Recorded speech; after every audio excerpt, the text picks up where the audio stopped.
Nagbunyi ang Kathryn fans at solid fans ni Kathryn Bernardo nang masilayan nila ang aktres sa Vancouver International Airport nitong Miyerkules ng alas 3 ng madaling araw sa Canada.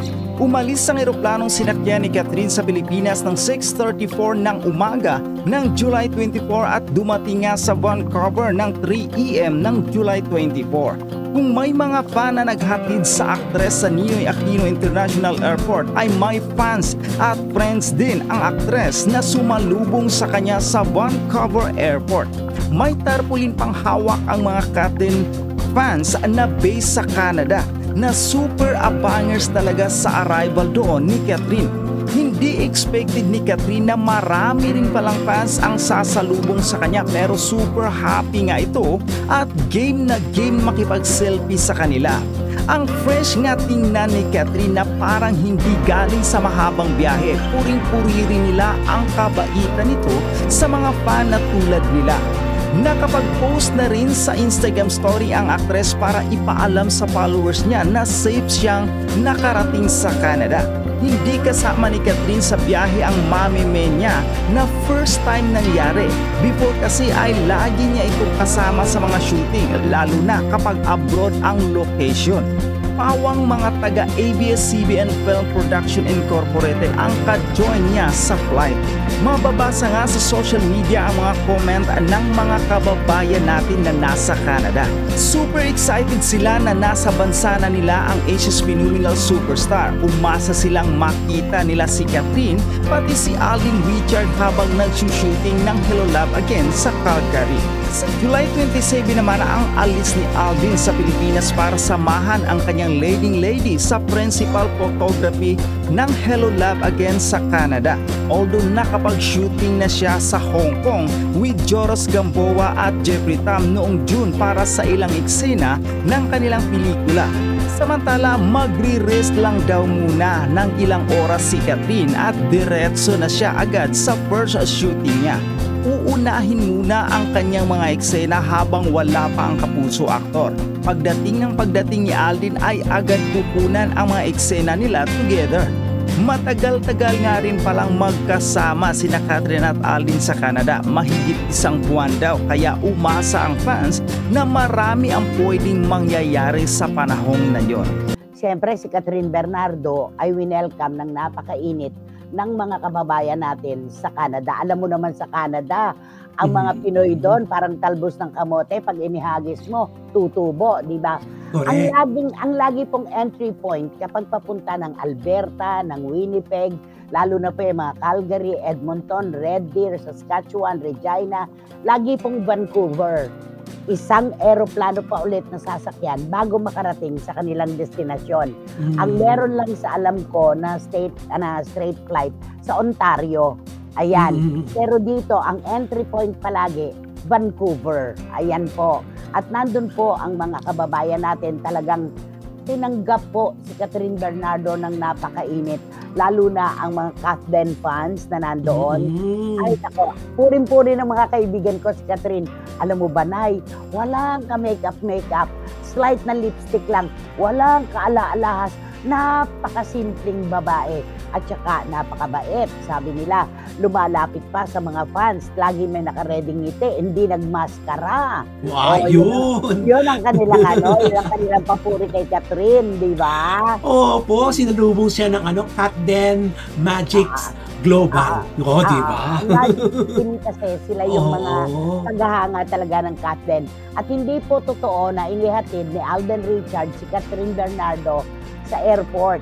Huwag po tayong magpapabulas dun sa mga nagbablog na kesyo inihatid daw po ni Alden si Kathryn dahil itim na itim po, all black po ang damit ni Kathryn.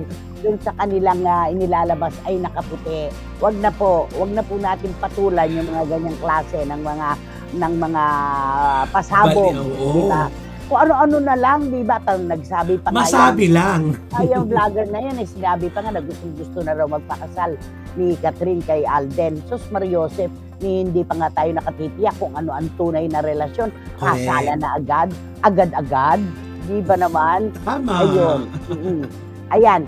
At ang dami-dami pong mga taga-Alberta na umaasa na makikita nila si Catherine Bernardo at si Alden Richards at ang iba pang mga artista ng Hello Love Again.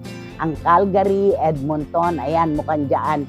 Pero ang alam ko, sila ay magpupunta talaga ng Banff at ng Lake Louise. Ito yung pinakamagaganda, pambatong lugar po ito ng Canada. I'm sure pupunan ni Direk Cathy Garcia ang ano na yan, mga lugar na yan, napakagaganda, di ba? I'm sure na sa tagal ng ilalagi nila, kasi ilalagi daw nila para doon, 1 buwan. 1 month. So ang ibig sabihin, talagang iikutin talaga siguro nila ang buong Canada na may parang Pilipino. Ano ito ang maganda sa ganitong mga pelikula, parang travelogue, alam mo yun? Parang iniimbita nila yung manonood na parang nakarating na rin doon sa lugar na pinupuntahan nila.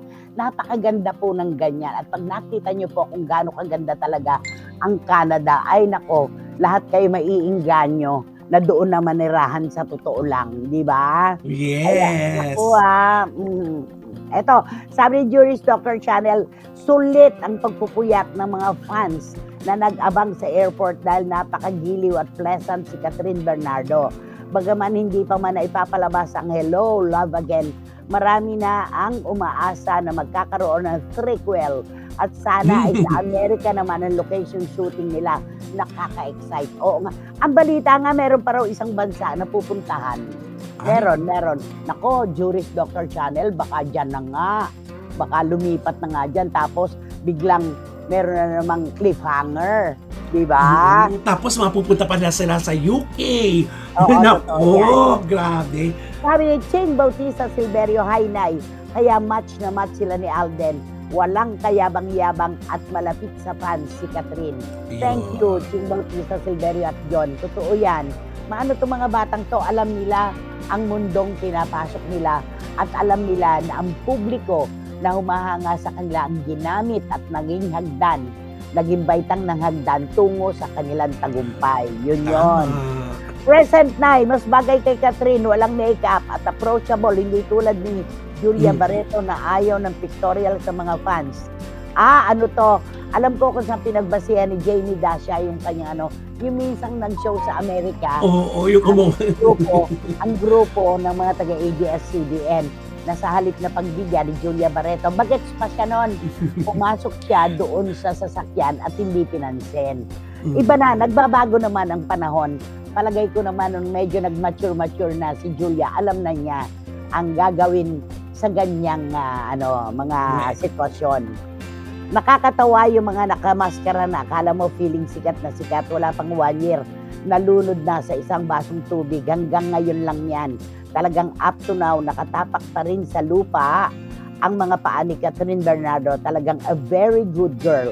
Ngayon pa lang, inaabangan na namin nila ni Tita Nene ang Hello, Love Again. Sabi ni Boyzy Caragay.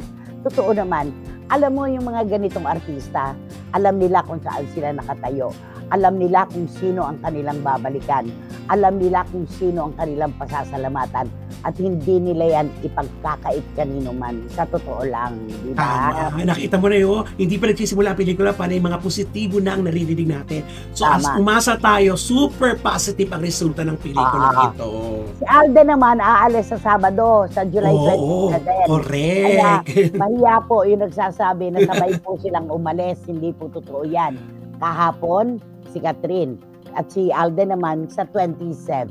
Ayan, doon pa lang sila magtatagpo dahil marami pang trabaho itong si Alden. Diba? Correct. Ayan, nakakaloka. Ay, naku, ano ba to? Naku, andito na. OG Diaz, anak, sobrang salamat sa ginawa mong pabonggang pasabog nung araw ng aking birthday. Hindi ko yan inaasahan.